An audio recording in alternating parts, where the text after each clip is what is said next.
The Poison-Loving Cup. United States School Histories Falsified Through Pro-British Propaganda in Sweet Name of Amity by Charles Grant Miller, author of Treason to American Tradition and Propaganda in School Histories. Published by the National Historic Society, Bankers Building, Chicago, 1928. Against the insidious wiles of foreign influence, I conjure you to believe me, fellow citizens. The jealousy of a free people ought to be constantly awake, since history and experience prove that foreign influence is one of the most baneful foes of Republican government. George Washington. Let us readopt the Declaration of Independence, and with it the practices and policy which harmonize with it. Abraham Lincoln. Introduction. Anglo-American accord is splendid sentiment. America ever rises gladly to the toast, but we must drink from our own crystal chalice of unsullied truth, and not from a poison-loving cup of coalition propaganda. It will be clearly seen in the following pages how certain American school histories in general use have recently been revised and newly written in a spirit of contemptuous hostility towards the heroes of the Revolution and other founders and defenders of our Republic.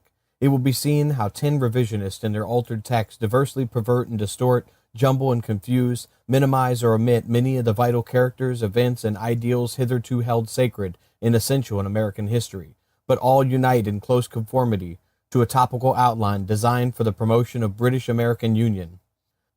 Contests against the treason text have been waged for 7 years, and already has resulted in thousands of school board decisions against them, in statutory enactments excluding them from 5 states, and in corrections of some of the text attacked.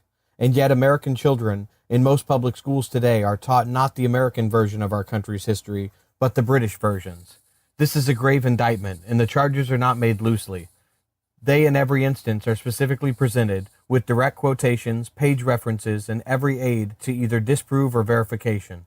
The charges herein presented have been endorsed and the accused textbooks condemned in formal resolutions unanimously adopted in their national conventions by the following named great American patriot organizations: the Sons of the American Revolution, descendants of the signers of the Declaration of Independence, Grand Army of the Republic, Knights of Columbus, Veterans of Foreign Wars, United Spanish War Veterans, the American Legion, Daughters of the American Revolution, the Patriotic Order of the Sons of America, United States Daughters of 1812. On the other hand, Carnegie Foundation influences, Rhodes scholarships, English-speaking union activities, Oxford degrees, Interdependence Day doctrines, London history dinners, and a dozen more British satrapies in the form of propaganda organizations that have set themselves up in our country and have constituted a deadly menace to the educational agencies of the United States. Patriotic teaching of true American history in the public schools is the stimulus and guide of our national spirit and progress. It must be kept pure and virile. It must no longer be left subject to perversion, distortion, and pollution by schoolmen as owe their promotion and their attitude of mind to the organized influences which seek to undermine the American spirit. The public schools are sustained by the people for the true enlightenment of our children and the cultivation of sound and loyal citizenship. They are not a proper field for exploitation by foreign propagandists. No complaint rests against wholesome desire to promote Anglo-American amity, but the worthy desire does not justify the outright vandalism attempted upon our history. Nothing can justify misrepresentation of the causes and conduct of the Revolution, defamation of our nation's founders, perversion of the doctrines and distortions of their ideals in the minds of the American children. The War of the American Revolution stands alone in all history with a distinctive meaning, not only for Americans, but for all the world. It is the outstanding great war of all time, which was waged for clean, exalted principles of abstract human rights, unmixed with ambition for dynastic aggrandizement, greed of trade, dominion, or lust of conquest. The principles and traditions descending from us from that heroic period are proud heritage, which we already generously have shared with the whole human race. But to our own children, the heritage is now denied. The heroic history of a nation is the drum and fife music to which it marches. It makes a mighty difference whether America continues to quick-step to Yankee Doodle or takes to marking time to God Save the King.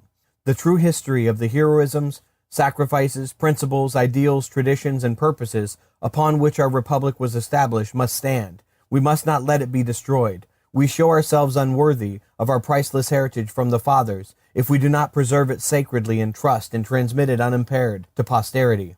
Our children, as well as the unassimilated from other lands, must be taught the truth of our republic's birth and mission, or else our national ideals, spirit, solidarity, and morale must shamefully perish. Our first and most sacred patriotic duty is the restoration of true American history in the public schools. Charles Grant Miller, Markwood Road, Forest Hills, Long Island.